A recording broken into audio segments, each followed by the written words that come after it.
Hey guys, welcome back to another The Unofficial A&R video, and today I wanted to give my thoughts on someone who probably should have a little bit more recognition than he does now, and that is none other than Arin Ray. For those of you who don't know who Arin Ray is, he is an American R&B singer. He made his first televised debut on the X Factor USA Season 2. This was the same season that Fifth Harmony was on. They had him singing a bunch of terrible songs that didn't fit his voice. He made it until about middle of the bunch until he was eliminated. But nonetheless, ever since the X Factor, Arin Ray has been flourishing as an R&B star, despite not yet having the fanfare of a Chris Brown or Bryson Tiller, for example. He released his debut album Platinum Fire, which featured the lead single Communication with Dram in 2018, and 4 years later he's followed it up with Hello Poison. This video is just going to be me giving my brief thoughts about the songs from this album. I'll give a review and rating at the end, and potentially recommend that you either give this a listen or give it a pass. Let's not waste any more time, let's get straight into the track list. The album opens up with Serious. This song fades in and starts with Arin crooning the word hello, welcoming the listener whilst a woman is expressing over the phone her hesitation about what I can only assume is her wanting to take things further with Arin, but possibly being uncertain as to whether or not he'll be on board. Whilst this is happening, we already get a falsetto note from Arin within the first 50 seconds of the song. After the first minute, we get a change of beat featuring some record scratching and vibratory keyboard keys. This is a pleasant opening to the album. Arin is trying to make the girl feel at ease and comfortable with him. Although this isn't quite so obvious by Arin's abstract lyrics, you do need to listen to it a few times in order to kind of understand where it is that this song is going. All of that aside, it's a smooth opener regardless. This is nice. This is where the album starts for me. Immediately you are greeted with a booming rhythmic bass guitar, which seems to be the instrument of choice on this project as it features quite heavily, and a boxy, almost techno-inspired beat. The lyrics of the song seem to show the progression of Arin's initial thoughts of just sleeping with a girl and leaving, to basically enjoying sleeping with her so much that he actually ends up liking her. So immediately we have a contrast to the first song, as This Is Nice definitely has more blatantly toxic ideology behind it. But boy, does Arin make the lyrics "effing you" sound like the smoothest stuff you've ever heard. You would almost think that this is a love song instead of a toxic hit it and quit it anthem. This Is Nice is almost like a more up-tempo version of Reckless, which is one of my favorite Arin Ray songs. And coincidentally, both songs have this sort of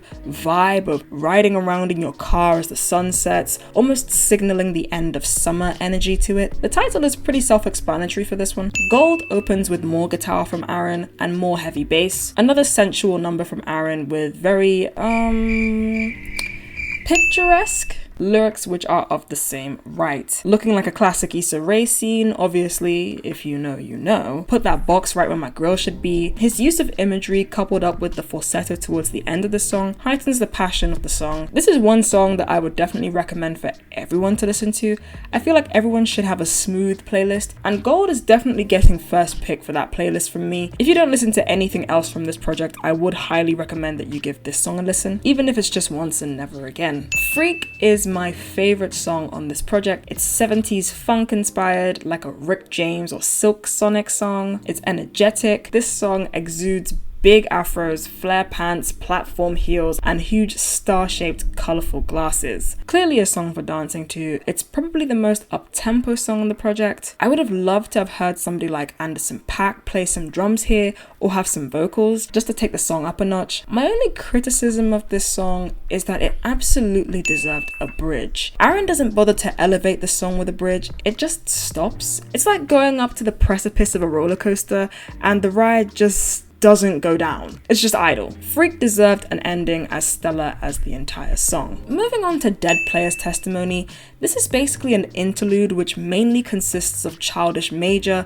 providing some spoken word about Arin's fallen toxic player ways, followed by a muffled song from Arin which we will probably hear on his next project, accompanied by a phone call from Arin to his love interest in which he invites her to get away. There's not really much to say about this interlude. I understand why Arin put this on the project to enhance the whole theme of toxic to healthy infatuation with a love interest, but it's just okay. There's not really much to analyze here. And it's definitely not a standout interlude. I think it would have been better if he just gave us the muffled song at the end of the interlude. It's not essential to me in the context of this project. He could have definitely skipped this one. Hideout has a very ethereal, angelic energy about it. If I didn't know any better, I would have thought that Miguel wrote this. If you like Adorn by Miguel, then you'll more than likely like this song. It's subtle things about this song which gives it the energy that it has, such as the droplet of water incorporated into the production of the beat, the intertwining of the various layers of Arin's vocals towards the end of the song. Arin provides a nice contrast by pitching his vocals down towards the end of the song in a very distorted fashion. This song is euphoric and has a lot of depth to it, and there's another song with great potential to be popular like Freak and Gold. However, I did start to notice a bit of a pattern by the time I got to this song, which is that Arin Ray doesn't seem to be very fond of bridges. Once again, dangling you at the top of the roller coaster. Bridges can make or break a track, and it almost comes across as if Arin fears a bridge messing up what is already a very good song. Kinda like if it ain't broke, don't fix it logic. However, I think he should be pushing for more of them just to complete his songs, but given the quality of music that Arin is putting out, it's really not a deal breaker. Now we get into Set It Off, in which Arin is stating the different places in which he and his love interest like to have sex, and how passionate the act is. Although my description sounds like the song is crude, it's really not. In fact, Arin describes the act very beautifully in a very subtle fashion. Despite this, however, I just feel like this song is too long. It's 3 minutes, and the second half of the song is Arin repeating the very slow-paced chorus, as well as 45 seconds of a very intimate electric guitar riff. I just think that this song should have been an interlude whilst keeping the guitar riff. Arin could have easily knocked off a minute and a half of the song. I just think that despite the passion, it's very drawn out for what it is. The Mood featuring D Smoke. Immediately, when you listen to this album, you know that this song is a standout track. There's no surprise that this is one of Arin's most streamed songs from this project. It has the exact same style quality as Gold. Once again, the bass guitar makes an appearance. The song is just a ball of sexual energy. Arin layers his vocals very nicely, enhancing the smoothness of this track. D Smoke is a very convincing opener to this song. His voice has a way of commanding your attention. I personally think D Smoke is a wordsmith. The downside of this song is that Arin repeats himself a lot here. D Smoke outshines him on what feels like a 10-second long verse, and I just feel like Arin could have taken it up a notch, as once again, this is a very good song. Lovely is a very calming song. It has a Corinne Bailey Rae put your records on type of vibe, India Ari type of feeling, very bright, romantic, summer love energy. This song feels like it's just Arin and a guitar. Arin's voice and the beat mold very well together. The transition from Lovely to Storm is seamless, honestly. You don't even feel like you've changed songs. And this is something that I would have loved to have seen more throughout the album. Storm explores a relationship going through its turbulences, not being sure whether or not to stay with someone or completely leave them alone and move on. Somehow, Arin still managed to make this track sound like something you'd listen to on a summer's evening, watching the sun go down at like 9 p.m. Brandy makes some very delicate, rather graceful ad-libs towards the end of it. Terrace Martin on the saxophone at the end is like putting a cherry on top of an ice cream sundae. The construction of this song and its layers in terms of Arin and Brandy's vocals, accompanied by Terrace Martin's saxophone, is almost effortless. Now, let's talk about Close to Home. Okay, this has to be